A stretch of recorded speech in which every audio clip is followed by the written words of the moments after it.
We are about to embark upon a series of strange and exciting, dangerous adventures.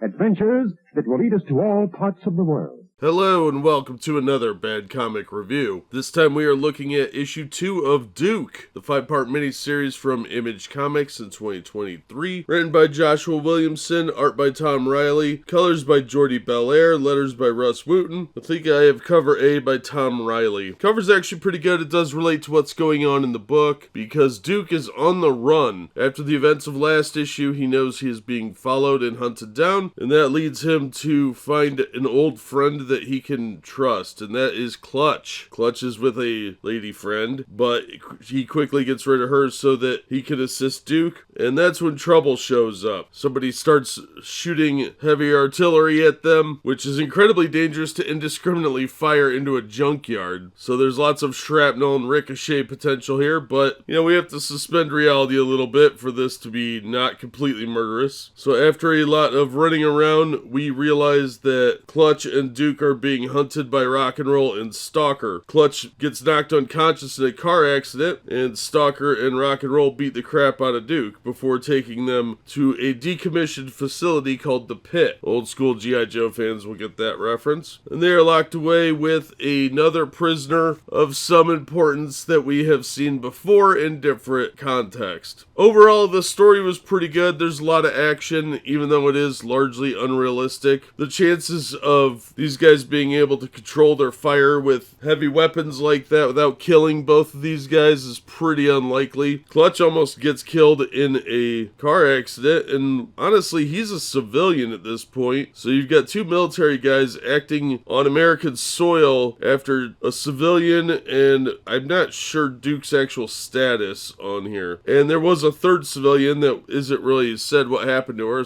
Presumably she got away. Not very heroic, but overall it was a pretty decent story, and I am intrigued to see where they go. I just don't like how they're making these guys that morally flexible. They're supposed to be American heroes, not just indiscriminately shooting at each other. But is it worth the cover price of $4? No. You can find these a lot cheaper now, but I would say it's a $1 to $2 book. The art is kind of weak. I don't like the art style. Everybody's body proportions change from panel to panel. It's hard to tell who's who. Faces look really cartoonish and weird. It's just not a style that fits an action book or a superhero type book, so I'm not a big fan of this art. The cover's good for what it is, but it doesn't exactly relate to what's going on. It just has an action scene, which is so rare these days. That scene might have applied better to last issue, or maybe next issue, I'm not sure, because I haven't read the next issue yet, but it would have been nice to actually have the characters that are involved in the issue being on the cover, but modern comics are too lazy to actually do that, so we get this. So an overall recommendation, but it's got a lot of minuses, particularly the art. It has a real sketchy, disproportionate anime/manga vibe to it that isn't very good. It's not particularly well done, and it looks very amateurish for such a major title. But if you can find it for a couple of bucks, or you can find the trade paperback at a really cheap price, then I would definitely say pick it up. It's obviously leading into the new G.I. Joe series that's part of the Energon Universe, and it has been pretty good so far. We'll see how issue 3 goes next time. Thank you so much for listening and supporting the channel. If you enjoyed the episode, please hit the like button, and don't forget to subscribe so you don't miss future reviews. If you'd like to help the channel out in other ways, links are in the description to various support methods. And as always, we hope to see you on the next one.